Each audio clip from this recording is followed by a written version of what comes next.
Yes, hello and welcome back to B&B's Football Happy Hour. I am Bobby, joined as always with my man Brian. What's going on? Glad to be back for what's this, week 35, and rolling into the fantasy playoffs, I guess, for most people. So good time of year. Most people, that's right. Most, Not yeah, most. not all of us, most. Yeah, not us in our own football league, but other That's people correct. in our league.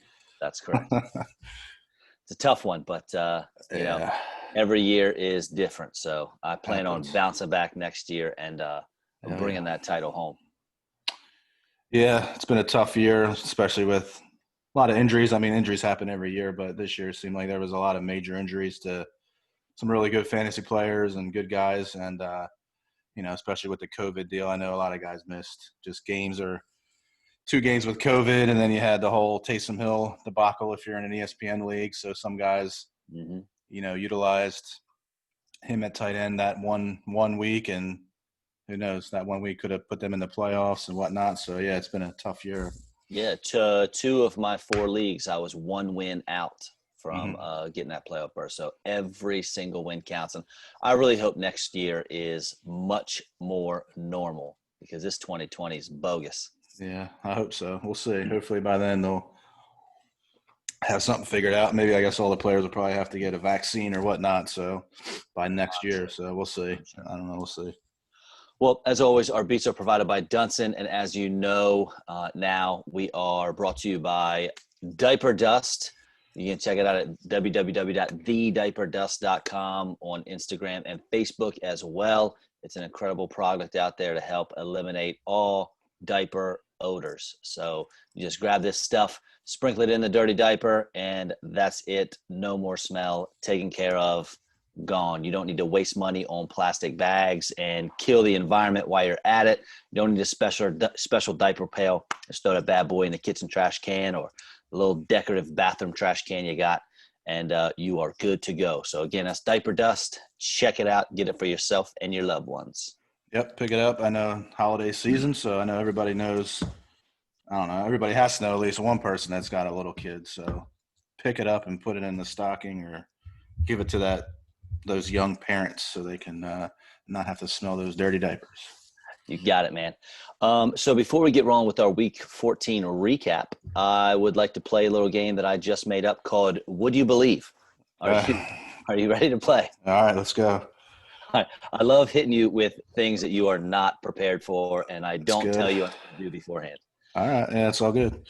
All right. And be honest here. Would you believe that Kyler Murray is still the number one quarterback in fantasy?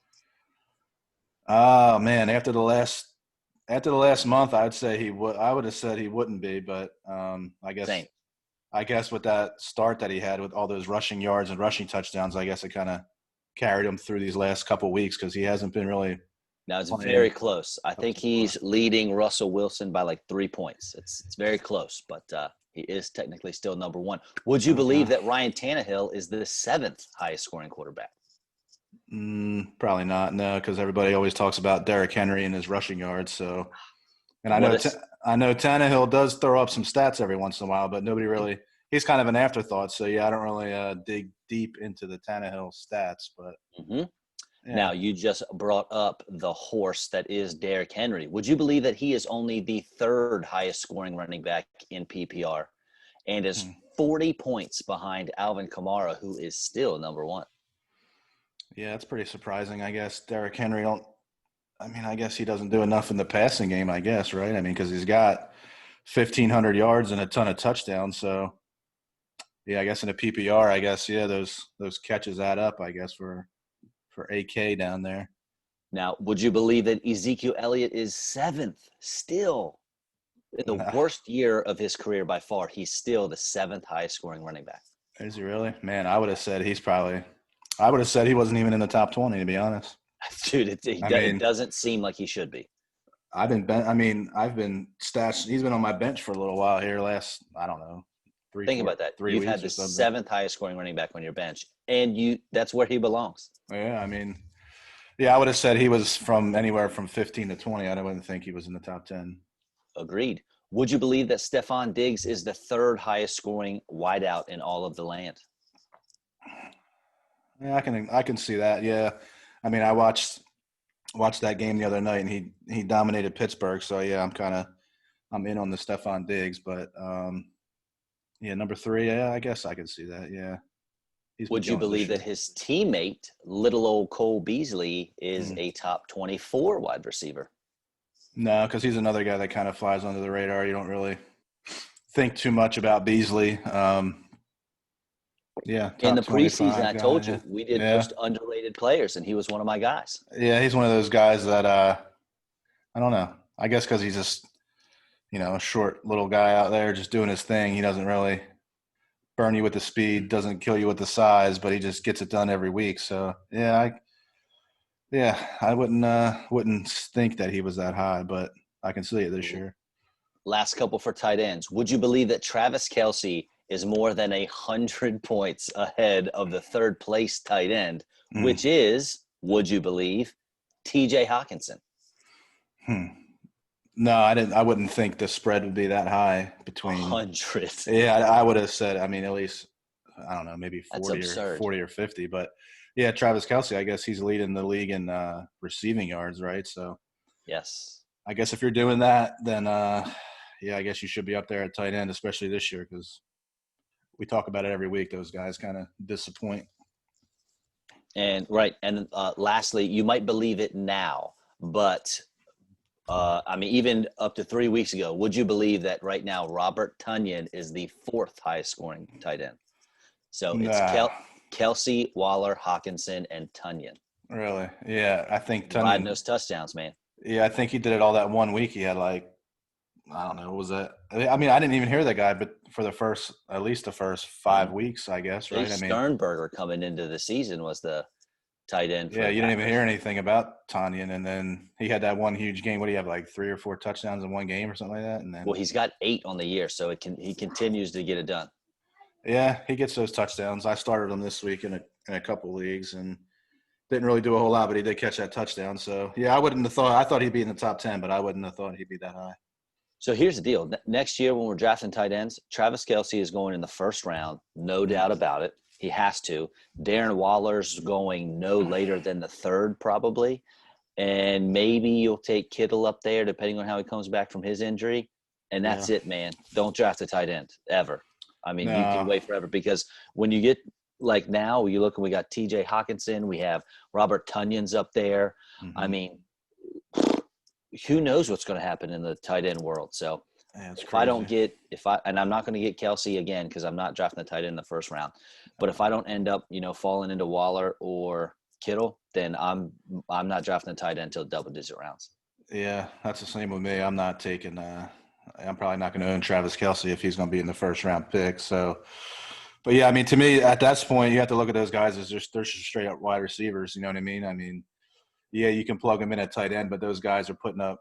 I mean, Travis Kelce's leading the NFL in receiving yards. I think. Would they say that's never? I guess I don't think that's Never. ever been done, right? So, I mean, Correct. you know, yeah, he's definitely deserving of a top pick there, but I guess it all depends on where you're picking or whatnot, but what your strategy is. But When he's your tight end, you got yourself a cheat code. yeah, because you can pencil. I mean, it's like you're going to start for 3 or 4 receivers. You know what I mean? So it's like you got your two. Well, I guess you got your 2 starting receivers in your lineup, and then you're going to consider Kelce a receiver. And then depending on who you have in your flex. So it's not a bad thing to have those guys. It's just whoever you get after that. I guess you'll have to get creative with some of those running back positions and whatnot because that'll take away from some of your other spots there. But not a bad guy to have. That's the dilemma. All right, you ready to break these Week 14 games down? All right, let's do it. All right, so the first one, Thursday, the Patriots fall to the Rams 3-24. And here's my weekly, and I've done this about 6 weeks in a row now. The Patriots are a weird football team statement. Yeah. 45-0 last week. They win. This week, not so much. Cam Newton, 9 for 16. That's for 119 yards. That's normal. No touchdowns and a pick, also normal. But only 16 rushing yards. So if you had to play him, he really killed you. Damian Harris, 11 carries for 50 yards, and no one started any of the receivers. They ended up with 47, 48, and 49 yards. I don't even know what order they went in, but no one cares. The Rams, Jared Goff was almost as bad as Cam, 137 yards, a touchdown, and a pick. He did have a rushing touchdown, though, and hello, Cam Akers. 29 carries, 171 yards, and 2 catches for 23. Dude, he looked like a stud. And if he finishes out the year strong, he's a possible second-round pick next year. Because, man, he is absorbed all the looks in that backfield, and he performed fantastic. Cooper Kupp only 5 for 33, got you a late touchdown there. Woods only 5 for 32. So Bobby Woods, he disappointed you after going 30, 15, and 18 points the last 3 weeks. But the real story is that Rams defense got 6 sacks, and they are looking legit. And I know you hate the Rams and Sean McVay, but if that defense can keep cooking and they can pick up that run game, that's the recipe for success in the playoffs. Run the ball and play defense. Yeah, I mean, my notes here. I mean, I got, Cam Akers was kind of my big standout of this game. Obviously, he was the best guy out there on the field, it looked like, during this game. And, yeah, I don't know, maybe they've been saving him up. I don't know. I mean, maybe they've been kind of keeping him fresh for a little while. I think he was hurt in the beginning of the year, wasn't he? In the beginning of the year. Banged up. And then they kind of been bringing him on slow. So, yeah, I mean, man, going into the playoffs with that defense, which I didn't think was going to be as good as they are this year, they might be tough to beat in the playoffs. But like you said, I don't know, man, just Goff. I mean, he did enough. He made enough throws, but the numbers won't impress you at all, really. He really didn't have to do much when Akers, had 29 carries for $171. But I don't know. We'll see. I mean, going into the playoffs, I think defense wins some games in the playoffs. All those games always seem to be close. So, with that defense and Aaron Donald and those guys racking up sacks like they do, they are going to be tough to beat. So we'll see. And not much to say on the Patriots. Old Cam just kind of, did what he's been doing all year. He got benched in the fourth quarter for Stidham. So I guess we'll see what progresses there. I don't know. I'm pretty sure he'll probably start again, but Belichick might be getting kind of tired of old Cam, so he might be wearing his. Cam Newton's hurt. He was given everything he had into all of his throws, even short to moderate passes. I mean, it looked painful to throw the ball. Yeah, he did. And I mean, just overall, like fantasy wise, this game, I mean, unless you had Cam Akers, I mean, nobody else really did anything. Like you said, Robert Woods and Kupp with the, I guess Kupp scored the touchdown, but I mean, Robert Woods got 8, Kupp didn't even really do that great. He had, I guess he had like 14. So, I mean, Cam Akers was the big fantasy guy here if you had him and if you played him, and everybody else, these numbers are kind of there. I don't know. I do everything I can. I do everything I can not to play Thursday games. Yeah, they're tough, man, I guess. But like you said, Patriots should have saved up some of those points they scored the week before, because it's kind of weird to score 45 one week and then to come out and score 3. I mean, I guess that's a testament to the Rams defense, I guess. But just Patriots are a weird team, like you said earlier. So we don't know what's going to happen with them week to week. Well, back-to-back spankings here. The Titans crushed the Jaguars 31-10. And tell me if you've heard this before. Derrick Henry destroyed Jacksonville.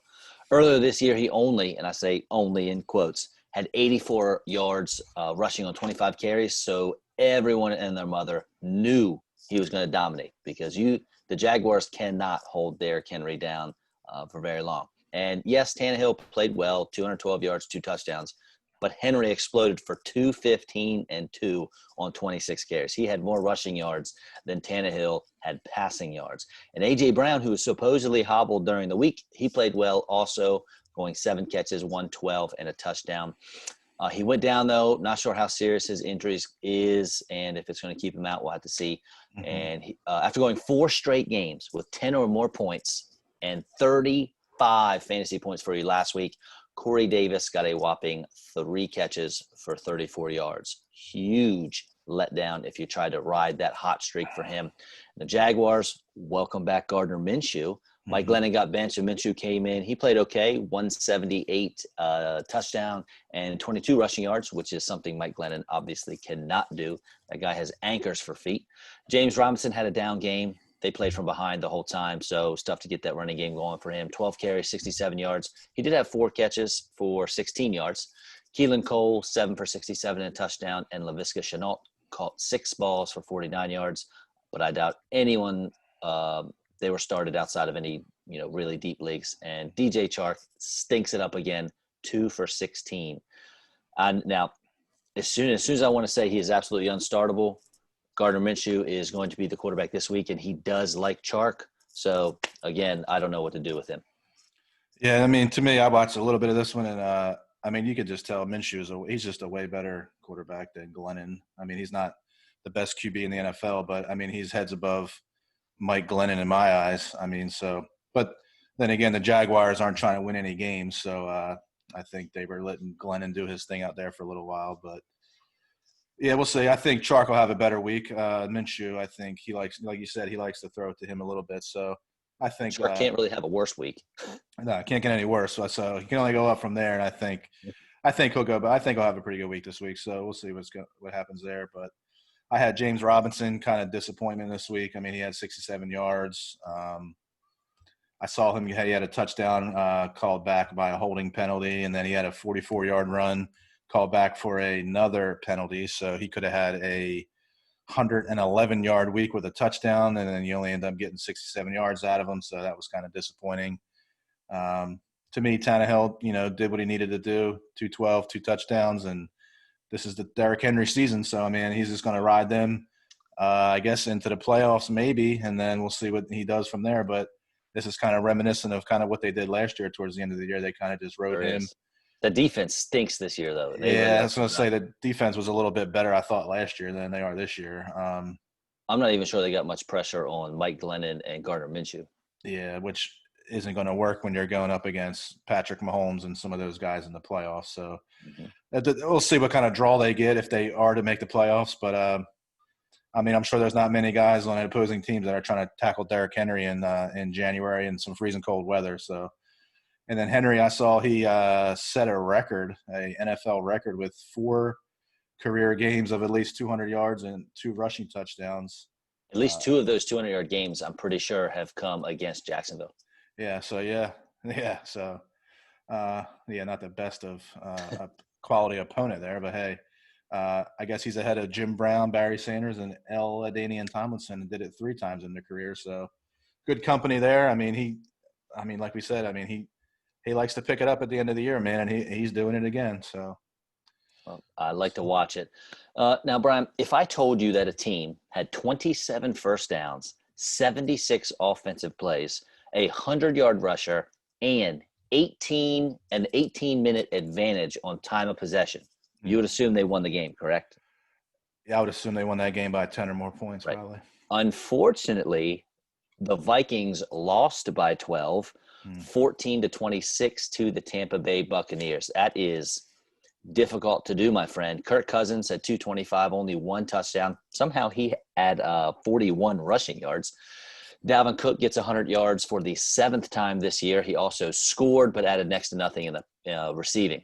Irv Smith did exactly what Kyle Rudolph could not do last week and produced while the other guy was out. He actually led the team in receiving, 4 catches for 63 yards and a touchdown. Unfortunately, that was it. Thielen and Jefferson each had 39 yards receiving and 3 and 4 catches, respectively. That when, we'll get to Herbert, he also had a down game. This would have been a huge spot for Justin Jefferson to really gain some ground on that Rookie of the Year talk, but it unfortunately for him did not happen. For the Bucs, Tom Brady looked great on a couple throws and like me on a couple others. He had an awesome deep ball to Mike Evans and Gronk, but he was missing wide open guys. I mean, he had Chris Godwin standing in the middle of the field with no one around him, and the ball wasn't anywhere in his zip code. I don't know what's going on there. I think the decline is picking up the pace and rapidly creeping up on old Mr. Brady. 196 yards and 2 touchdowns. Ronald Jones playing without Leonard Fournette, 80 yards and a touch. Mike Evans, 3 for 56. Antonio Brown, 5 for 49. Godwin, only 2 for 25. Scotty Miller and Gronk got the touchdowns, but they were their only catches on the afternoon. Yeah, man, to me, this was another tough fantasy game if you had any of these guys. Like you said, with I think Cousins struggled during this game. Obviously, his numbers weren't that great, but like you said, Jefferson and Thielen, 3 for 39 isn't going to do you much if you're in the first week of a playoff in fantasy, or if you're trying to win your final week there to get into the playoffs. So, man, this was a tough game, and I know Vikings probably should be looking for a new kicker. I think Dan Bailey, what he missed, three field goals and an extra point, so that was 10 points right there that they probably could have had. So who knows how that game would have went if he could just do his job. But yeah, Brady, I watched a little bit of it in the beginning. It looked like the first quarter he didn't do a whole lot. I mean, he was missing guys wide open, like you said, and I guess he picked it up a little bit there in the final three quarters. I guess just had an average day, not even 200 yards, but, 2 touchdowns. And Ronald Jones looked pretty good. I don't know what the deal was with Fournette. I think it said he got Healthy scratch. Yeah, he got benched as a coach's decision prior to kickoff. So I don't know. Somebody must have missed curfew or something. I don't know. So, but anyway, yeah, man, it was a tough game. Cousins kind of struggled, and Cook, I guess he had 100. What do you have? 102 yards, but yeah, something like that. He had 78 yards at halftime. So you would think he was going to have a huge week, and then I guess he only ends up with around 30 yards or so there after halftime. So not a whole lot in the second half from him. But Brady, yeah, like you said, man, this looks like Father Time might be creeping up on Tommy. Even the best of them get old. But I did read Tom Brady, 43 years old, is the oldest quarterback to throw for 30 touchdown passes in a season, only to break his own record from three seasons ago when he was 40. So that's interesting. I guess we'll keep that stat for a while. Yeah, hey, good for him, though. At least until Aaron Rodgers in a couple of years turns 40, I guess. So he'll break that record, I'm sure. Do it till no one wants you. Yeah, for sure. And then I don't know, man, this whole deal with, I don't know, you read those articles about him and Bruce Arians. They don't know if they even like each other, or I don't know how much to read into that. I mean, we're not in that locker room, but they loved each other in the preseason. Some of the body language and whatnot this year is, I mean, that to me, it's just the stress of the time of year, man. I mean, these guys, everybody wants to win. Brady's he comes from that, obviously that winning background with all the Super Bowls and whatnot. So to me, it's just new to Brady, and, it's just new people around him, man. So I don't read too much into that. I don't think Arians and Brady hate each other, but the pressure might be getting to him a little bit, though, I think. Now, a quarterback and coach who do not have a relationship issue would be Andy Reid and Patty Mahomes. And their Kansas City Chiefs squeaked out a 33-27 point win over the Miami Dolphins. Mahomes was flustered for most of this game, but he's still one of the best quarterbacks alive, so he made it happen, even with 3 interceptions. Now, keep in mind, he only had 2 picks all season coming in. Now, he also had 393 yards through the air and 2 touchdowns. Outside of a Tyreek Hill 32-yard touchdown run, the rushing game was non-existent. 32 yards from CEH. That's it.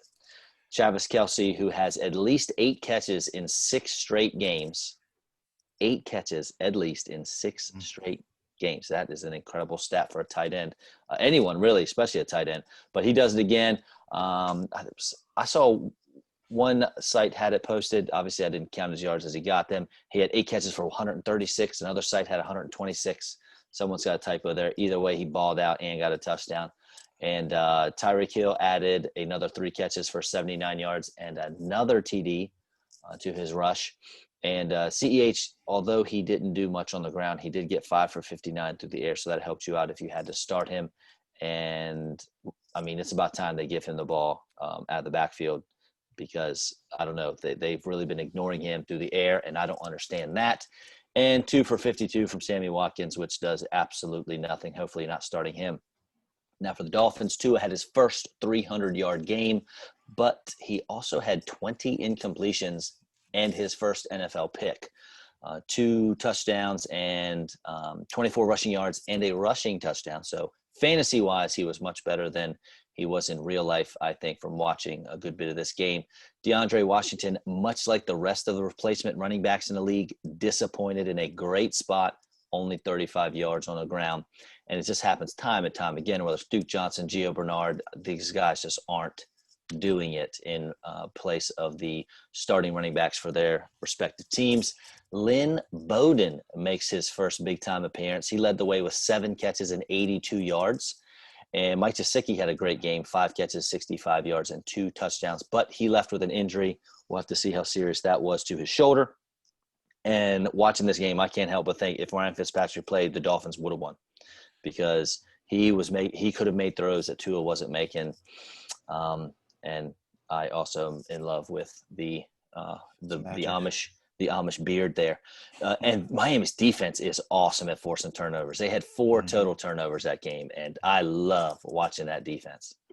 Yeah, their defense is good, man. That Xavier Howard, I think he's got 9 picks on the year. Yeah, I mean that's 5 straight games with a pick, I think. Yeah, I mean 9 picks is that's pretty crazy in today's NFL. I mean for one guy, but like you said, here's a quiz for you. Do you know who has the single season record for interceptions? Single season record all time? Yes, sir. I mean, I don't know. It's probably somebody from back in the day. Sure is. Deion Sanders. Dick Nitrain Lane. Okay. Had, I believe it was 16 interceptions in, I don't know, the 50s maybe. Wasn't he a defensive lineman? I guess not. No, he was a defensive back that used to clothesline folks. They made a rule that you're not allowed to clothesline people because he was ripping dudes' heads off. Oh man! Well, back in the day, they only had like 3 pass plays, so and he intercepted them all. but then again, they didn't have any film, I guess, back then. They weren't really doing too much research, I guess, back in those days. But anyway, this was a tough game. Useless fact for the day. Yeah, useless fact. But this was I think if Fitzpatrick played, you're right. They probably would have won. I mean, Tua took that safety, I think, right there in the fourth quarter. I don't know. He just made some mistakes. I mean, I'll give it to him. The interception wasn't his fault, though. I mean, it's his first pick of the year, but he threw that thing up, and the receiver had both his hands on it. It tipped up in the air, and I think Tyrann Mathieu got it. And he's everywhere. Tyrann Mathieu is always around the ball. Always. He's another guy. He's got like 6 or 7 picks this year, I think. So, he's always around the ball. And Gesicki had a good game. That seems to be Tua's like little safety blanket there. But like you said, he gets hurt in the fourth quarter, so. Man, if you're starting him, or I don't know, I guess if you have him as a tight end, you're probably on high alert, I guess, going into your playoff weeks here. So you might need to be picking somebody up, which is going to be a little tough there because those tight ends are hard to come by. But, man, Mahomes, like you said, I watched the beginning of this game, and he threw 2 picks in that first quarter, which was crazy because he only had 2 picks all year. So, obviously, if Patrick Mahomes is playing like that, kind of makes you blink a little bit, makes you rub your eyes and think if you're awake or not. So, but then again, he ends up in the game with almost 400 yards passing, and finds another way to win against a team. The Dolphins were 8-4, right? I mean, last week we were talking about the Dolphins, and we couldn't even come up with their record, I guess, until you found their record was 8-4 or whatever. So, they're a good team and they're a good defensive team, which is kind of weird to say, but that defense is good, and I hope they can maybe win a couple games here at the end and maybe make a little playoff run, and maybe they can get in a wild card or something like that, I guess. So we'll see what happens. I'd like to see that. Yeah, kind of like the Rams. I mean, I'm not a big Sean McVay guy, obviously, but I mean that defense is good, and I mean the Dolphins. I mean, I would like to see what they would do in the playoffs. I would like to see them play the Chiefs again. I mean, I'm sure, the Chiefs probably aren't. I mean, I guess they won't.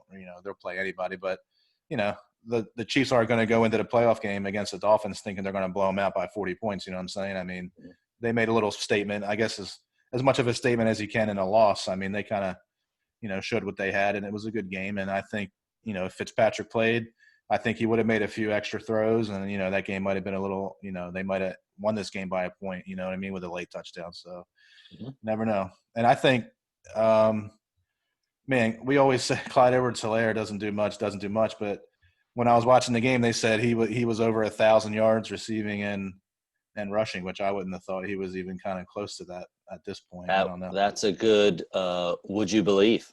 Yeah, that would have been a good would you believe, because I was listening to it, and I was like, there's no way this dude rushes for like 32 yards a game. What do you mean? And then I guess, he did have a couple big games, but, I guess he's over 1,000 yards in receiving and rushing, which – to me, I would have, if you would have said that, I would have said he was under on that. But for sure, apparently he's over. There you go. What a weird season. So the Denver Broncos beat the Carolina Panthers 32-27, but it was 25-10 going into the fourth quarter. So nice little comeback attempt by Teddy B. And it feels like the Panthers have been in this situation a couple weeks in a row where they have a nice fourth quarter comeback only to, fall a little short, get right there. But Drew Lock was 21 for 27, only 6 incompletions, 280 yards, 4 touchdowns, no picks. Feels like those 4 touchdowns are probably like half of what he's thrown all year. Obviously, I'm exaggerating, but he seems to have an issue finding the end zone with his arm. Melvin Gordon, 68 yards and 3 catches for 27. KJ Hamler, only 2 catches, but both of them went to pay dirt and totaled 86 yards. Tim Patrick got a touchdown again. This guy, I don't know. He might be – Cortland Sutton's going to come back next year, so I don't know what's going to happen to Tim Patrick, but I hope he can carve himself out a career, if not with the Broncos somewhere. I like this guy.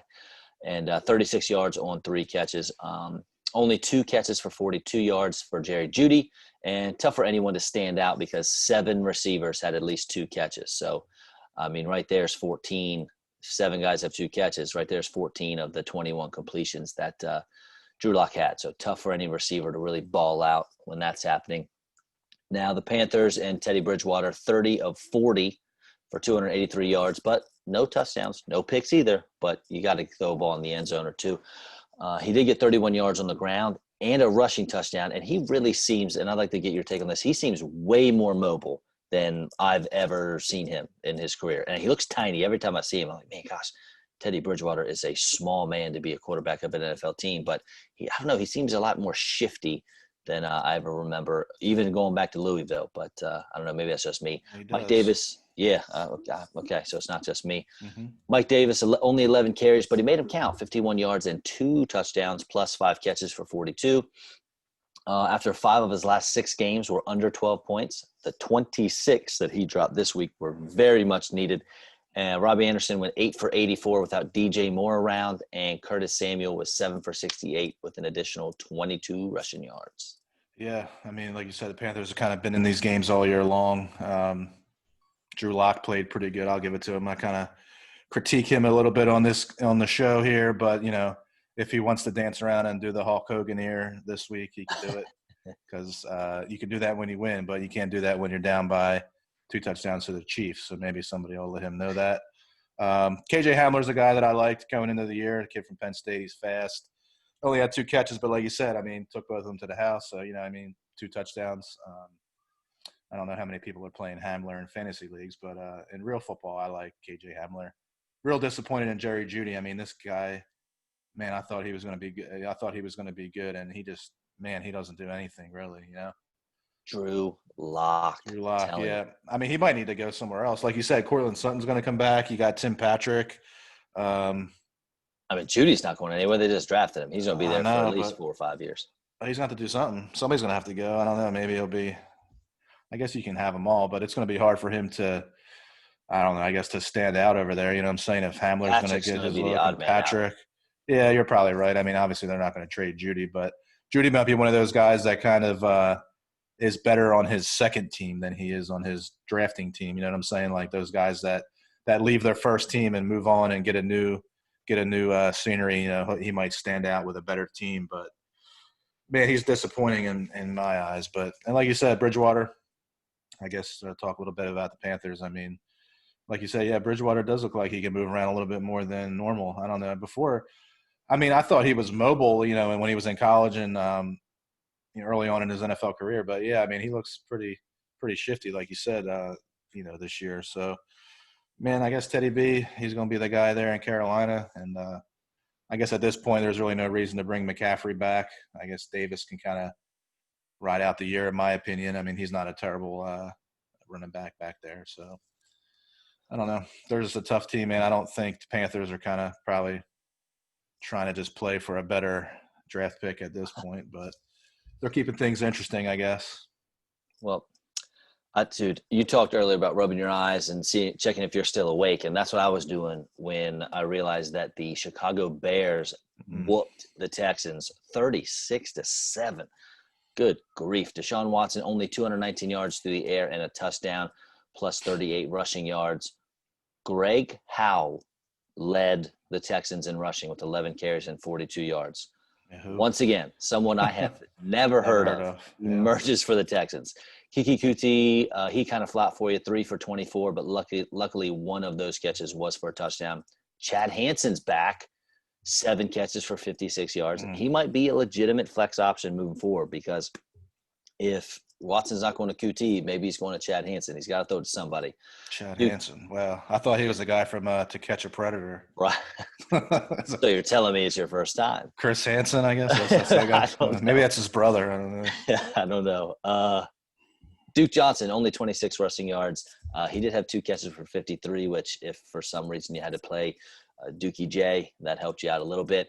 And the Bears, Mitch Trubisky, 267 yards passing and 3 touchdowns. Who is this guy? Let me tell you, he is one of the best fantasy quarterbacks since since being allowed to play again after getting benched for Nick Foles earlier in the year. Only Aaron Rodgers has more touchdown passes in the last 3 weeks than Mitch Trubisky. He also gave you 23 rushing yards. David Montgomery continues to impress, 113 yards and a touchdown, plus 3 catches for 42. And A-Rob, he does his normal deal, 9 catches, 123 and a touchdown. So a little more than his normal deal, but he's going to produce every single week.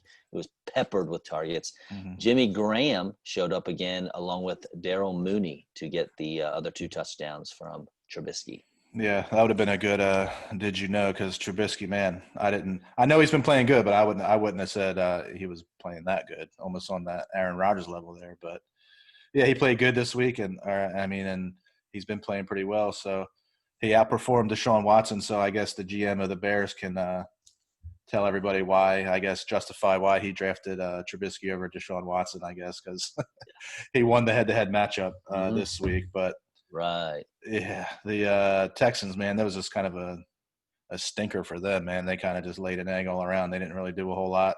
Chicago whooped up on them.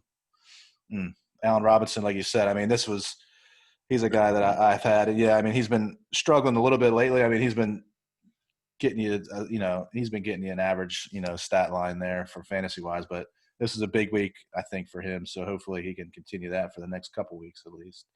But man, yeah, like Texans are another weird team. I guess we talked about a few weeks ago or last week, Romeo Crennel might be playing himself into a head coaching gig, but a couple more games like this, he won't be. So, well, the Texans owner came out and said the smartest thing I've ever heard anyone say in the Houston Texans organization, that he was going to have Deshaun Watson in the selection process for the next head coach. They were at least going to ask him some questions and get him involved, which that's what you got to do. Yeah, that's not a bad. I guess if you have when you have a franchise guy, it's good to get their input. Obviously the quarterback and the head coach obviously spend more time together than the GM and the head coach. So yeah, it's good to have that opinion, and yeah, maybe more teams will do that down the line. So it's good deal for them. Good. Now the Arizona Cardinals and the New York Giants, they got back on their respective tracks with Arizona winning 26-7, albeit without a great performance from a guy we mentioned earlier, Kyler Murray. 244 through the air with a touchdown and 47 rushing yards. And honestly, I think this is who he is now. That seems to be around where his stats have been for the last few weeks. And I don't know. I think that's just we were teased and spoiled in the beginning of the year with all those rushing stats that you were talking about earlier. And I think this is who he is, though. Kenyon Drake, 80 yards and a touchdown. D-Hop had a very nice game. No touchdowns, but 9 catches for 136. And outside of Dan Arnold's touchdown, there wasn't much to speak of in the receiving game for anyone. And I don't know if you noticed this, but our buddy Chase Vernon's love boy, Andy Isabella, I think was a healthy scratch for this one. Friend of the show, Kevin Reynolds, who went at it back and forth with Chase earlier in the year about Andy Isabella, shot me a text and said, hey, Chase's boy Isabella is a healthy scratch today. So I'm assuming Kevin was accurate on that. He's a pretty smart fella. Now the Giants had 81 passing yards and 78 rushing yards for a grand total of 159 total yards. Daniel Jones came back from injury, but maybe he should have just stayed on the sidelines. Only 127 through the air and fumbled a couple times. He also absorbed 8 sacks. Yikes. Wayne Gallman, 57 yards on the ground and 3 catches for 16. Of course, he got vultured for a touchdown again, this time by Dion Lewis. Get my man Gallman the ball when you get down in there. And no one had 4 catches or 40 yards for this team. Yeah, tough game for the Giants. They kind of get back to doing what they were doing earlier in the year. But yeah, not much to speak about on them offensively. I mean, they scored 7 points, and like you said, Daniel Jones, to me, looked like he was still hurt. It looked like his hamstring was still bothering him. You know what I'm saying? So I don't know why you would throw him out there and just let him get beat up because, like you said, he got sacked a ton. Hassan Reddick, I think, sacked him 5 times and had 3 forced fumbles. So that dude had a career game against old Danny Dimes. So, but man, Gallman. I mean, they got to feed him more down there in the red zone. I don't know what they're doing. He always gets those touchdowns taken away from him. It seems like every week. But Kyler Murray, the numbers are decent, but like you said, those rushing numbers, 13 for 47. I guess you'll take the 4 extra points there, but it kind of pales in comparison to what he was doing in the beginning of the year when he was rushing for 100 yards almost, every week with a touchdown or 2 rushing and 1 or 2 passing. Those were the days. Yeah, those were the days. I don't think I think he'll have those games once in a while, but I mean, I think teams are kind of maybe figuring out how to play him a little better, I guess, and doing a better job in containing Kyler Murray rushing. But it's kind of hard to do when you got DeAndre Hopkins out there too. I mean, he's going to get his targets and he got his yards, which he's been kind of down the last couple of weeks too because I have DeAndre Hopkins on my work fantasy league, and I mean he's been getting you some points. You obviously can't bench DeAndre Hopkins, but you'll take this week, over the past 3 or 4 weeks that he's had. So I don't know. We'll see. Maybe Kyler. I think Kyler got banged up in that Seahawks game, man, when he was doing that shoulder thing, and maybe he's starting to feel a little bit better because I don't think he's rushed 13 times in the past month, since that game. But I don't know. Maybe he's feeling a little bit better, so maybe he'll pick it up. I know they play our Eagles this week, so I'm sure he'll have a good game rushing. I'm sure he'll have more than 47 yards rushing next week. Taysom Hill didn't do much. We'll see. Yeah, we'll see. I don't know. Kyler, that kid's fast, man. That kid, you watch him. I like watching some of his stuff, and man, he's tough to. I wouldn't want to be playing defense against that guy because he's not big and he's a small little dude, but he can throw the ball around the field and he can move, man. He's super shifty out there and he's hard to tackle. True that.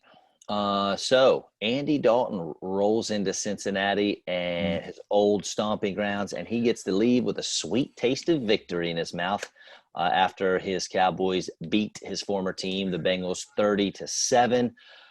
Not a huge day for Dalton, but 186 and 2 touchdowns. That was enough to get it done.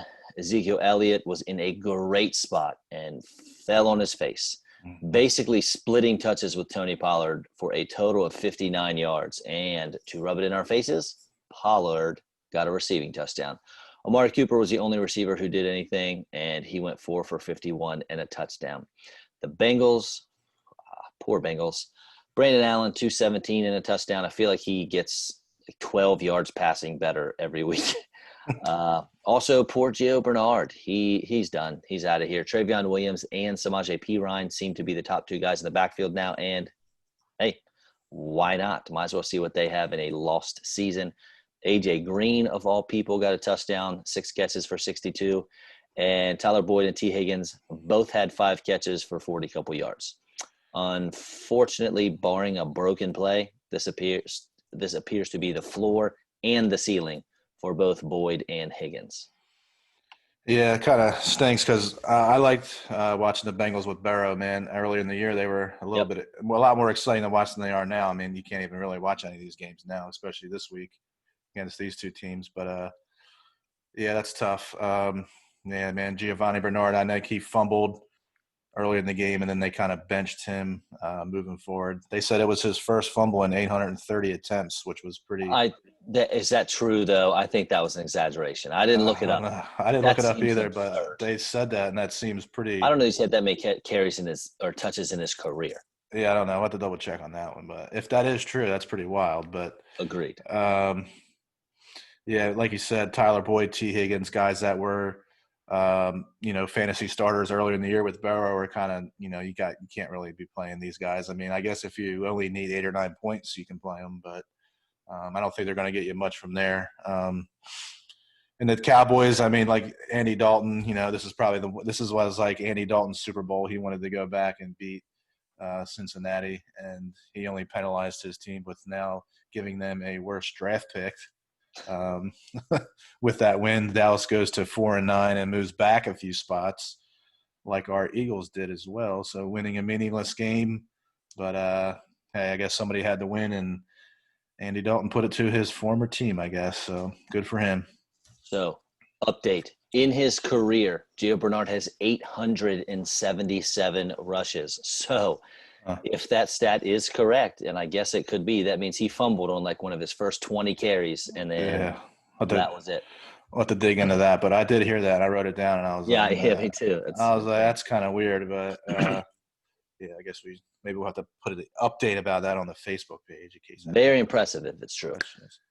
Next, it seemed like this was a week, of blowouts because the Colts blew out the Raiders 44-27. And in response, the Raiders fired their defensive coordinator.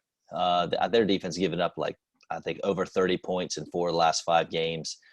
And someone's got to go when that happens, I guess. That's the second D coordinator in the same amount of weeks to get fired as our boy and smartest guy in the NFL, Greg Williams, gets fired last week. Yep. Philip Rivers, 244-2. And it just seems like he's very serviceable lately, especially with the ground game picking up and T.Y. Hilton playing well. And speaking of the ground game, our man, Jonathan Taylor, crushed it. Yeah, I've been looking for this all year. Gosh, I know. It was a dream. 150 and 2 touchdowns on the ground, plus another 2 catches for 15 yards in the air. And him and Hines got 7 carries for 58 yards and 4 catches of his own.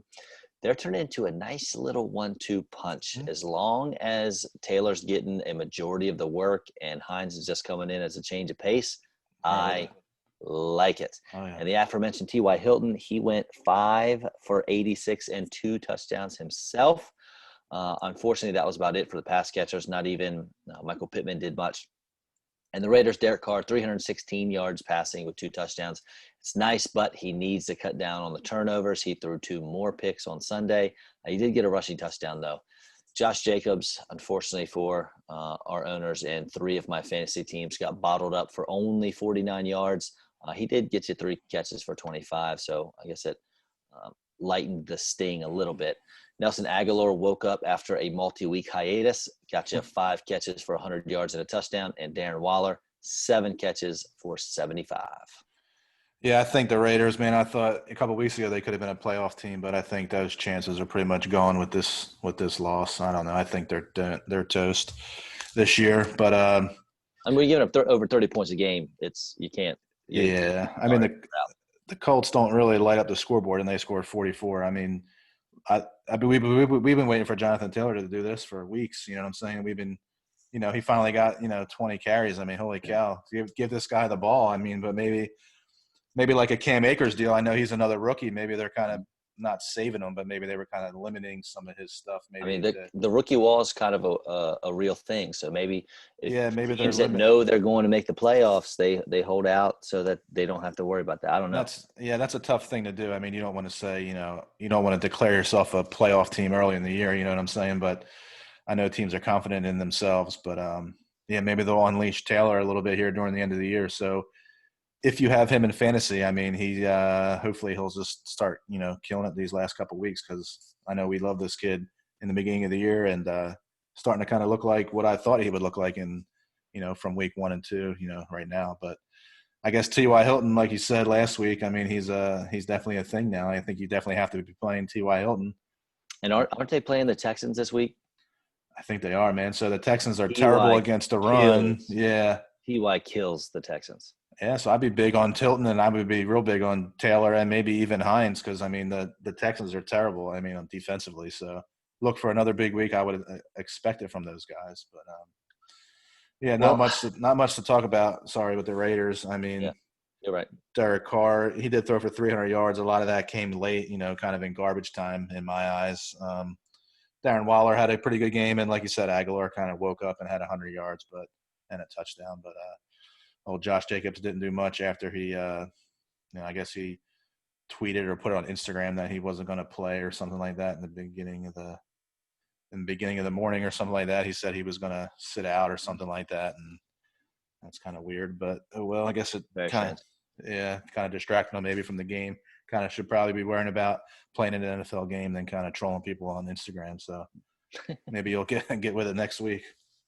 Well, to keep the blowout game dominoes falling here, the Jets lost 40-3. Now they scored those 3 points. That field goal came on their first drive, and were outscored 40-0 after that. And that was with the Seahawks benching their starters with like a few minutes ago in the third quarter. I guess it's safe to say the Jets probably aren't going to win a game this year. No, this game was a joke, and I mean, I have nothing to say about the Jets. And at this point, I really just hope they get Trevor Lawrence and can turn this thing around, because I feel bad for their fans. And the Seahawks, the good news is they scored 40 points, but the bad news is it was not a huge fantasy day, really, for anyone. I mean, Russell Wilson, 206 and 4 touchdowns, but I think you expect a little more, especially since he did lose 2 points with an interception he tossed. Yeah. Chris Carson got 76 yards rushing, and Carlos Hyde came in, to spell him, especially at the end of the game. He got 66 himself. And Chris Carson added 3 catches for 22 yards, and he got a touchdown. So I guess Carson did okay. DK Metcalf, 6 for 61 and a touchdown. You expected a lot more out of him. Tyler Lockett, only 5 for 52. That was a disappointment. And then Will Dissly, David Moore, and Freddie Swain got the touchdown passes from Russ. So, I mean, you couldn't get DK 2 touchdowns and get Lockett 1. That would have been nice instead of Freddie Swain and Will Dissly. But whatever. Yeah. Yeah, like you said, I don't really have much to say on the Jets besides they're going to go 0-16 and get Trevor Lawrence. I guess we'll say that. I don't really have anything else nice to say about them besides that. Yep. And then this game, I mean, this was like a cruise control game for the Seahawks. They were out there, Russ probably, like, those guys played into the third quarter a little bit, like you said, and, that was it. They were over there, cracking jokes on the sideline. But, I guess Russ had it okay. I mean, if you throw 4 touchdowns, I mean, that's still, pretty fantasy worthy, I guess, but only 206 yards, like you said. But, you're kind of disappointed in DK and Lockett, and some of those guys didn't really do a whole lot if you're starting them in fantasy. I mean, they did get you double-digit points, but you're expecting a way bigger week than that when you're playing the Jets. So kind of a disappointment when you're looking at matchup-wise on those guys. And, man, Darnold, like you said, not even really much to talk about him. He didn't look good. He'll be playing for another team, I guess, next year, because if you're going to get number 1 pick in Trevor Lawrence, Sam Darnold's not going to be on your team. They'll probably give him the Josh Rosen treatment and trade him somewhere else for pennies on the dollar, I guess, when you have the number 1 pick. The only thing I seen, Jamal Adams got a sack in this game to give him 8.5 sacks, which is the most sacks in a season by a defensive back since they beginning tracking sacks since 1982. So he passed Cardinals former safety Adrian Wilson, who had 8 in 2005. So nice. I would have said, I would have went over on that if you would have said 8.5 sacks for a defensive back. I would have thought like Troy Polamalu or one of those guys would have had like a 9 or 10 sack season. I don't know. Back in the day, he used to blitz and jump over linemen like every play. So I would have thought he would have had some more sacks. But hey, 8.5 will get you the NFL record. So good for him. And got a couple more games to pad that stat too. Yeah, that's what I was going to say. He might end up with double digits. So we'll see. And I think he missed a game or 2. He did. Yeah. And I guess this is his revenge game, like Andy Dalton. So he goes back. He goes back against the old, vaunted Jets offense and gets a sack on his former teammate, and must have been tough. Sets the record against his old squad there. So good for him. Yeah. Now the Green Bay Packers beat the Lions by 1 score, 31-24, but it almost felt like the Packers knew they were going to win, and they just kind of chilled during the game. They made plays when they needed to. They didn't get too worked up, and they took home the W. Aaron Rodgers, easy 290 with 3 touchdowns and a rushing touchdown. And after destroying Detroit for 236 total yards and 3 touchdowns in week 2, Aaron Jones only had 69 yards rushing and 2 catches for 6 yards. So you really expected Jones to blow up. He, however, did not. Yeah. Devontae Adams is the best all-around receiver in the game, and I don't think it's that close. 7 catches, 115 and a touchdown. He can do everything. I don't care what it is. He can do it on the field. Completely ignore MVS's 6 for 85 and a touchdown. He made an incredible catch. I think it was his touchdown catch was like absurd, but he can't catch a simple hook thrown right to his face. He'll drop like 2 slants every week, and then do not put him in your lineup. Nah. Don't do it. And our guy Robert Tonyan, he scored again. Yeah. Like I said, I think this is his 8th touchdown of the year. He had 5 for 36.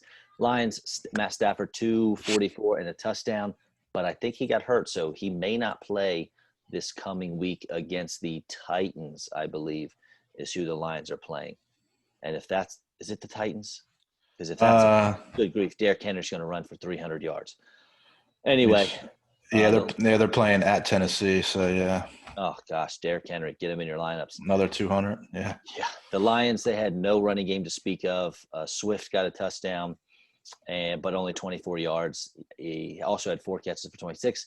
TJ Hawkinson, the number 3 overall tight end, which we learned earlier, he did well, 6 for 43 and a touch. Danny Amendola led the rest of the receivers, and that is all you need to know about the other Lions pass catchers. Now, one negative for Green Bay is they committed 12 penalties, and they cannot do that in a playoff game, expect to win. No, yeah, that's going to be tough. And then I guess with this win and the Saints lost, they take over the number 1 seed there in the NFC. So not too many teams probably want to go play at Lambeau Field in January, late December and January. So good for them if they can hold on to that number 1 seed. And yeah, this was kind of a weird game. I mean, the score was close, but it never really felt that close to me. I don't know. I mean, it just always seemed like, Aaron Rodgers and Devontae Adams, if they really had to score a touchdown, that they would just walk right down the field and score it. You know what I mean? So there's really no pressure, I guess, as if you're a Packers fan. But yeah, not really much to talk about Lions as far as fantasy wise or stat wise. I mean, they didn't really do a whole lot. I mean, Stafford, like you said, 244 with a touchdown. Swift didn't do a whole lot. Adrian Peterson's been scoring some touchdowns while Swift's been out, but he didn't really do anything this week. And man, Aaron Rodgers looks good for up there in age, man. And they drafted that quarterback in the first. So just imagine if they would have just a draft like. I know. I mean, just look at the way he's playing, and then you're just going to waste. I mean, Jordan Love might be a good quarterback, but when you have Aaron Rodgers, why are you trading up to get Jordan Love? I mean, I don't understand it. I mean, just imagine if they were to get – they're the number 1 seed right now in the NFC, and just imagine if they were to pick like a Justin Jefferson or, somebody like – I mean, just, Jesus, any of those, CeeDee Lamb, any of those receivers. I mean, match up one of those guys with Adams. Pittman. Yeah, Michael Pittman. Any of those first Michael Pittman would have been there.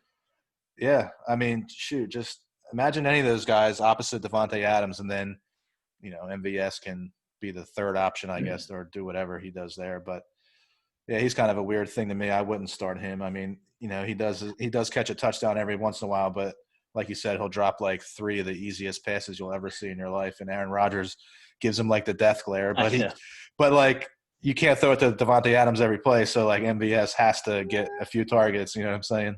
So I got you. It's just kind of weird, but yeah, man, good for Rodgers, man. I think he's still up there with Mahomes, I guess, neck and neck for that MVP race. I think no guy really stood above. I mean, look, I guess if you want to look at it, I mean, Rodgers had 290. I mean, Mahomes had more passing yards, but 3 picks.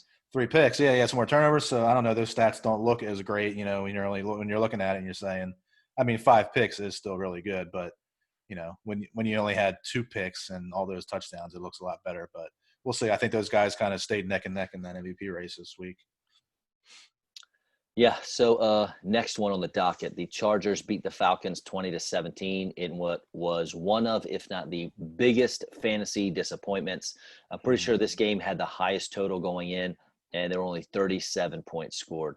Matt Ryan fell on his face, throwing 3 picks to go along with 224 and a touchdown. Ito Smith had the most carries, 1142. Todd Gurley, I'm not even sure was there. He didn't even show up to the stadium. Calvin Ridley made good in the absence of Julio Jones, grabbing 8 balls for 124 and a touchdown, and which he caught from Russell Gage, by the way.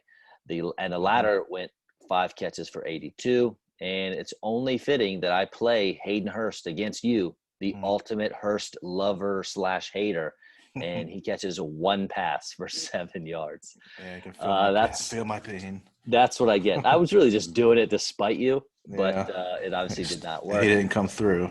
No, he did not. And Herbert, I mentioned, did not do, Justin Herbert things. Like, he was on fire for most of the season, but he threw for 243, 2 touchdowns and a pick. And I'm telling you, he's doing his best to let Justin Jefferson, get back in that Rookie of the Year conversation. Austin Eckler, 15 carries for 79 yards, and he led all receivers as well, 9 catches for 67. Keenan Allen, you thought was going to have a monster day. He did not. 9 for 52 and a touchdown. I don't know who Tyron Johnson is, but he had 6 for 55 and a touchdown. I wish he'd have given at least half of that production to Keenan Allen, then we would have been all right. What about, so if Mike Williams is hurt, are you going to pick up old Tyron Johnson or not? Are you trusting a guy we never heard of until 2 days ago to help your team in the playoffs? Probably not, but I mean, if you need somebody, though, I mean, he Flyer might. in daily. Yeah, he might be. Yeah, I guess if you're gonna, DraftKings, you might want to throw him in. Tyron Johnson. He might be cheap. I mean, he got you. I mean, what did he get you? 6 for 55 and a touchdown. So you're looking at like 17. Yeah, you'll take that because dude was probably $500 on a daily fantasy. But I don't know who's taking him besides his mom or his brother. So well, no one's ever heard of him. No, I haven't. You have anything on that? Or you want to just keep rolling? No, I mean, Herbert, to me, I was watching this game because, I mean, look, we obviously love Justin Herbert. I mean, it wasn't the worst game in the world. I mean, he was 36 out of 44, only 243. Kind of seemed like he was dinking and dunking down to Eckler a lot. He kind of looked like – I don't know what that's about. He was so much better with throwing the ball down the field. Yeah, then it just seems like when Eckler came back, he's like, Eckler's getting all these targets and whatnot, and I don't know, maybe it's just kind of throwing off Herbert a little bit. I'm not sure. But if you're an Eckler owner, I mean, you'll take it because that dude's getting – receiver-type targets, and he's getting some, rushing yards, obviously. And he's doing his thing, man, after coming back off of that injury. And to me, watching this game, it was like two teams that don't know how to win. Somebody had to win, and I guess the Chargers found a way to win. But these teams have been blowing games all year long. Obviously, the Falcons had that stretch there in the beginning of the year where they were blowing, games that they had a 99.9% chance of winning or whatnot. And Chargers have been blowing some games lately, thanks to their coach and his clock management skills. But tough game. But hey, look, Chargers win, but I'm sure they're not that happy about it because, again, they still only have, I think, what do they have, 4 wins now? So I don't know. I'm sure they might have moved back a slot or 2 maybe in the draft, but we'll see. I don't know, but not much to talk about. Yeah, you would have thought this game would have went off with some of these fantasy stats, and these guys just kind of had average weeks in my eyes. Right. Now, there was a big win for the Washington football team over the San Francisco 49ers, 23-15, and the football team is now sitting alone atop the coveted NFC East mountain, and they're the favorites in Vegas to win by, I think, a pretty substantial amount as far as odds go to win the NFC East. But that's based mostly on their defense, which was on fire on Sunday. Alex Smith went out with a calf injury, but he should be back soon, I think. Smith and Dwayne Haskins combined for 108 passing yards and 1 interception. Peyton Barber and J.D. McKissick shared the backfield work with J.D., obviously showing much better, gaining 68 yards compared to Barber's 37. Terry McLaurin had another letdown game. It's not really his fault, but 2 catches for 24 yards is not going to cut it. And Logan Thomas is becoming one of the better streamers at tight end, getting 6 catches for 43 yards. Now, for the 49ers, Nick Mullins he's just not that good. 260, a touchdown, and a pick. Raheem Mostert, 14 carries, 65 yards, only 2 catches for 5. And Jeff Wilson, 11 carries for 31 and a touch. I know Mostert went out again.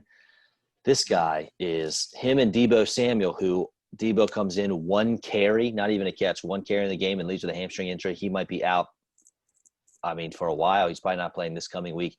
Him and Mostert just cannot stay healthy, and they could be really good, but I'm worried that it might not happen for them because they can't stay off the trainer's table. And but the running backs, they should get more work in the passing game, especially with Mullins' lack of arm talent. But Brandon Ayuk, 10 catches, 119 yards. He is a must start in all fantasy formats. Mhm. Love him. Jordan Reed, only 2 for 13. You thought he was going to do better for you. And then there's Richie James and Kendrick Bourne. They're both options if Debo sits out, but good luck picking the right one. Yeah, those guys are tough to pick. Man, the 49ers just they've had these guys injured. But I mean, these guys have been injured like 2 and 3 times this year. You know, Debo Samuel, Mostert, these guys are out all the time. It's kind of crazy. Um, what do you think about? I mean, if Mostert's going to be out, I guess you kind of have to have. If you're going to play Jeff Wilson, I mean, I guess Yeah. he has to be in there. I mean, he's going to have to be a starter there. And man, McLaurin, especially with I don't know. I guess Dwayne Haskins is back in there, but like you said, I mean, he didn't light the world on fire. I think he had like 50 yards passing. Um, but man, But McLaurin's kind of disappointing. I think McLaurin's got the Cowboys or something coming up this week, so That's he true. should Yeah, bounce back pretty that's good. a good matchup. Yeah, and Alex Smith, like you said, hurt that injured leg that he had. So hopefully he'll be able to come back because that was a good comeback player of the year story there with him, and he's leading that team into a looks like a division NFC East division win, which doesn't say much, but it'll still get you a playoff spot in the Good. NFL format. Yeah. So, but yeah, not much besides that, man. And yeah, just Brandon Ayuk to me, I have him down here as he's a stud, one of those guys that you can you can name off a few of these rookie wide receivers, and he's Hmm. definitely up there with your Jeffersons and your Michael Pittman Juniors and those other guys that we talk about every week. And man, he's a stud. CD Lamb, all those guys. He was 49ers got a good combo if, like you said, Debo can stay on the field and they can find a steady quarterback over there. Maybe they'll bounce back next year, but we'll see. All right, the next game in All the right. biggest upset of the week. Mm, The Saints go down to our Eagles 21-24. Huge win, obviously. But to be honest, I don't know that we, at least myself and you probably doing the show with me, have learned anything that we didn't already know. mm, Wentz was the problem, and that's it. I mean, yeah. Hertz was going to come in and do better. I think we knew that already. So it was just nice to see it come to fruition. Now, Taysom Hill, he was fairly efficient, 28 completions on 38 attempts for 291, 2 touchdowns and a pick, only 33 rushing yards. So that bodes well for the Eagles defense when they face Kyler Murray next week. Kamara, 50 yards and a touchdown. He did have 7 catches for 44 yards, which is finally good to see Taysom Hill actually throwing Kamara the ball. Mm-hmm. Michael Thomas, 8 for 84. And outside of the touchdowns that Emmanuel Sanders and Jared Cook caught, nothing much happened for them. Eagles, with Jalen Hurts starting for the first time, we were really able to see that the Eagles' woes have, in fact, been, as we have said for months and I just mentioned, Carson Wentz's fault. Hurts dealt with the same injuries on offense and even Mm-hmm. lost Jason Peters this week, but he was still better than Wentz. He's quicker, he's more decisive, and frankly, I think he throws a better football. Mm-hmm. Also, guess how many sacks Hurts took? I don't think he took any, did he? 0. Zero. Yeah. Wentz is sacked more than any quarterback in the league, and Hurts comes in and takes 0 sacks. Yeah. And Billy's D, they racked up 5 sacks against Taysom Hill. Mm-hmm. Now, look, throwing the ball, he's only 17 for 30, so he really wasn't efficient. 167 yards and 1 touchdown, but he had no picks, and he was able to make some very nice tight window throws. And didn't miss any wide open receivers that I saw. There's one play where he throws it to Boston Scott, who's coming across the middle and hits him right by the sideline. And Mm-hmm. Boston Scott was absolutely wide open. And I just could see Carson Wentz throwing that ball 4 guys deep on the sideline. You know what I mean? Oh, yeah. Out of bounds. But, Hurts hit his open guys. And keep in mind, this is his very first NFL start. And he also rushed for 106 yards. The Saints hadn't given up a 100-yard rusher in 56 straight games. 56, I'm pretty sure is right. It's right in there in the mid-50s. And they gave up not just 1, but 2 on Sunday with Miles Sanders doing it, going for 115 and 2 touchdowns, plus 4 catches for 21 yards. I mean, Sanders has been crap in the bed lately and really killing your fantasy teams. He was a 5th highest scoring player in all of fantasy, quarterbacks counting this week. And look, Hurts spread it around the ball to 8 different guys. So no single receiver got a ton of work, but Dallas Goedert, he got you 4 for 43, and you'll take that for a tight end. Yeah, I mean, good. As an Eagles fan, this was a good win, good upset, I guess. Over a good team, and I didn't think Hurts would do as well as he did. I mean, against this defense, I think they're like the number one rated defense. I think in the NFL, aren't they? The Saints. I mean, they've been killing it the They're last up couple there. of weeks. Yeah, I mean, some of their stats, I think we rattled off last week, were pretty impressive. And like you said, to have 200-yard rushers in one game and they haven't given up one in over 50 is kind of, that's a good deal. And to me, like you said, I mean, the coach didn't change and the players didn't change. Obviously, well, one player changed and they won a game and looked completely different than they have over the past, I don't know, I guess, couple months. I mean, they just look completely different. Um, and like you said, I think when or Hurts with the wild card, I mean, with him able to run, he can get away from the sacks. Obviously, he can scramble around. He's a natural born runner. And like you said, he didn't. He did make some good throws. I thought, he had some good throws. He missed a few guys. I mean, he's 17 for 30, so obviously, not that great. But I mean, he did enough to win. And I thought the Eagles defense played pretty good. They had a couple guys go out. I think at one point they had 5 defensive starters go out. I guess they're in the second half or something like that. I know Rodney McLeod tore his ACL or something like that. He's going to be out, and a bunch of other guys got hurt. So, kind of let the Saints get back into this game because, I mean, at halftime, this was a blowout and this was a shutout. I mean, Jake Elliott misses a 22-yard field goal or something like that right before halftime, which should have been – I mean, it should have been 20 to nothing going into halftime. So, to me, this one was a lot closer than it should have been. The Eagles kind of played pretty good this week, and this is kind of the team I thought that we would see throughout the year. But obviously, Carson Wentz wasn't the guy, and I don't think he will be the guy moving forward. I think he's going to have to go somewhere else at this point. I've been Team Hurts for months, so I was Yeah, very happy to see this. and it was good. I think Miles Sanders benefits from this the most because having a guy like Hurts in the backfield when you can run.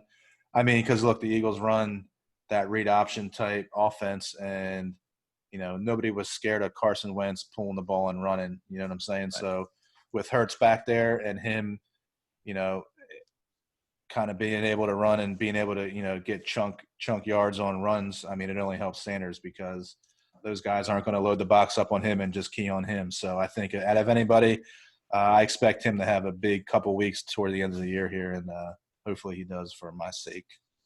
All right. Sounds good. Now the Pittsburgh Steelers lost to the Bills Sunday night 26-15, and Pittsburgh is looking like who we thought they were, an overrated and previously undefeated team. They've lost 2 straight now. Big Ben only 187, 2 touchdowns and 2 picks, including yet another pick at a very inopportune time. Pittsburgh might as well have some high school kid run the ball for them because James Conner got 18 yards on 10 carries, and that's just not going to cut it. Juju was the only receiver who did anything, 6 catches for 55 yards and a touchdown. Deontay Johnson is in danger of losing his job, which he did Sunday to James Washington, who ended up catching a touchdown. Because Deontay Johnson rolls out there with frying pans for hands, and he is he's a league leader in dropped passes. The Bills, another solid win for Buffalo. Josh Allen, 238, 2 and 1 interception, plus 28 yards on the ground. Zach Moss is apparently out of the doghouse after handling 13 carries for 43 yards. Devin Singletary only had 7. And holy cow, Stephon Diggs. We talked about you earlier. 10 catches, 130, and a touchdown. He's got 10 catches in 4 games this year. And not much for anyone else. Maybe you started Cole Beasley. He got you 9 PPR points, but that's it. Yeah, look, I gave the Steelers a pass last week, saying – maybe it was a good thing that they lost a game because, they don't have to hear about the whole undefeated season. But obviously this week they're playing probably the best team that they've played all year, and they didn't look too good in this game at all in my eyes. Like you said, they have absolutely no running game. And Big Ben, I don't know, man. It's not going to bode well, I don't think, in the playoffs with him throwing the ball, 40-some plus times a game. I mean – Can't run it, though. Can't run it, man. And to me, the defense is kind of – I don't know. That Steelers defense didn't look as hot as it has been up here against Buffalo. Like you said, man, Diggs, 10 – what do you have, 10 catches, right? So, I mean, 10 out of 14 targets. And I turned this game on, and at one point I think he had I think it was right after halftime, he had 3 catches in a row for 60 yards or something like that. Just, 15 and 20-yard catch on 3 straight plays. I mean, that has to be – I mean, that's obviously up there with the DeAndre Hopkins trade. I mean, I know the Bills gave up a lot more for Diggs, but, I mean, this guy's producing. He has 100 – he has 100 catches now in the season, leads the Yeah, NFL. they did get and Justin catches. Jefferson out of that trade, though. Yeah, that's The true. Vikings did. That's true. That's true. So, yeah, they did a lot better than the Texans did. But still, I mean, good trade for Buffalo, though. I mean, hey, I mean, Oh, yeah.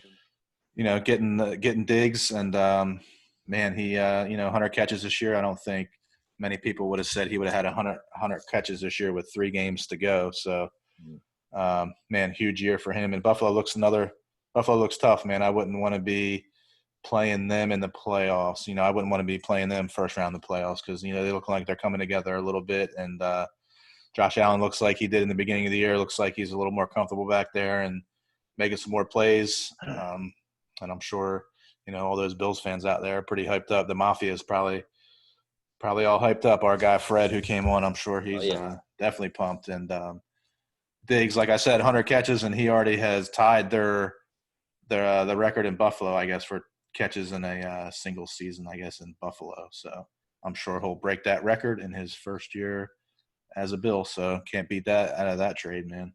Nope, gotta love it.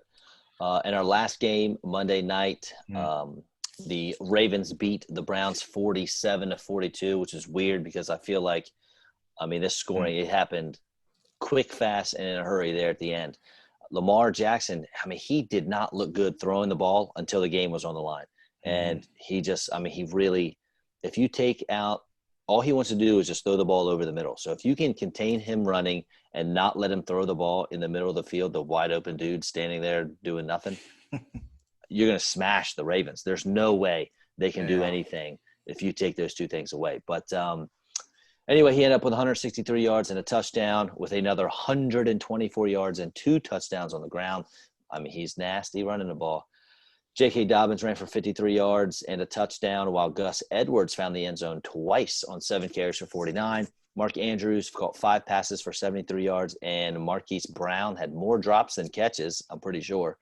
2 catches, but he did have a big touchdown towards the end of the game. And like 80 of probably half of Lamar Jackson's yards came on 2 busted plays where he's just running around and throws the ball deep and finds someone. But Baker Mayfield for the Browns, he's being able to throw for most of the game. I don't know.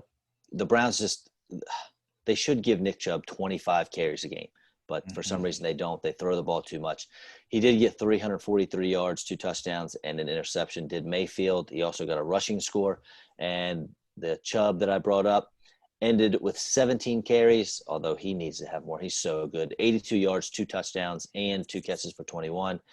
And it also feels like they only run him on first downs and third and shorts. Yeah. Like I can call the plays, and I was doing this with a couple of our listeners in a group text, and it was the Browns first down, Nick Chubb, and then they actually ran him on a 2nd and 8, and he got a 14-yard touchdown run. It's like the Ravens knew what I knew, and they don't run him on 2nd down, and when they do, boom, he scores.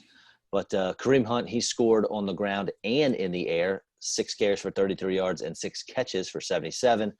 And I would guess the only other wide receiver anyone would have played in fantasy land would be Jarvis Landry. He was 6 for 52, while Rashad Higgins got the touchdown on 6 for 68. Yeah, this is a good game. I think this is probably the best game of the week. I wanted the Browns to win because I wanted to see I wanted to see them versus the Steelers, I guess, week 17 to play for that division. But it doesn't look like that's going to happen, I guess, now because even Steelers keep sliding, who knows? Steelers keep sliding, but, man, Browns could have pulled within a game of Pittsburgh there, and now I think they stay obviously 2 games back. But, yeah, I thought Mayfield played pretty good. He made that one mistake, man. That interception, I think, killed him. That was a hell of a catch, too, by that defender there. He was he was up on the line there kind of showing blitz, and then he peeled off. I think Baker thought he could, rifle that ball past him, and that dude made one heck of an interception. I'll give it to him, but not a great read by Baker there. And like you said, man, Nick Chubb, only 17 carries. Obviously he scored twice and had 82 yards, but I think if Nick Chubb has 22 to 25 carries, they probably would have won this game. But, hey, maybe that's something they need to think about. But, the Browns look good, man. Overall, I think when you think about the Browns being on a Monday Night Football, you're really not too thrilled and not really keen on watching that game. But I was pretty excited for this game because, like you said, the Ravens haven't really been playing that good, and this was a division game, and I wanted the Browns to get up there and be that one game behind Pittsburgh, but didn't happen. And I feel bad for anybody who kind of bet on this game because I know they had that safety there at the end, which kind of crushed you if you were betting on the Browns. I think the line was like 3.5. So, yeah, 3.5. So you were either going to push or you were going to win by the hook there with the half a point. And then they tried to do some like Stanford play and lost 30 yards and took a safety, and the Ravens covered by 5 there. But hey, I don't know, man. And shoot, it was just a weird game. I mean, like Lamar Jackson went out there for a little while. I think he had to like go to the bathroom or something. I don't know. He ran to the sideline, or he ran into the locker room there for cramps. But and then Trace McSorley gets his time to shine and goes out there and like blows his knee out, I think.